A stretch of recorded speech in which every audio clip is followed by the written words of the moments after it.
सकाळर सूर्योदय सबुबले सुंदर आ निज बाड़ीपटू टिके अधिक समय बड़ शक्तिशाली। दिने निजर बोलाउथिबा घरटी विवाह परे हठात निजर होई न थाए, किंतु से स्नेह श्रद्धा आदर कौन कमी जाए। आपण जोठी भी थांतु, जदि आपणक पाखरे आपणको भल पाउथिबा लोक माने अछंती, तेबे झुंपुड़ी घरटीए मध्य प्रासादर सुख दिए। झीवर विदाय सबुबले दुख दिए।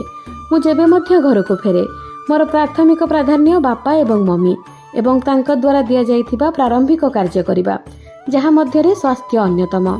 हाथ गणती 3टी दिन मध्यरु 2टी दिवस मोर केवल कार्यभार एवं शरीरर असुस्थतारे बीतीगला, जार फलस्वरूप मोर आपण मानक सहित किछि दूरता मध्य बढ़िला। कहि रखे ढेर भल पाइबा आपण माने मते देउछंती, अनेक नुआ संपर्क मध्य आपण माने मो सहित करिछंती। तेणु आपण मानकु मो नतमस्तक होई क्षमा मागुछि एवं एई दूरताटी आगकु आ मिलिबनी बोली आपण मानकु कथा देउछि।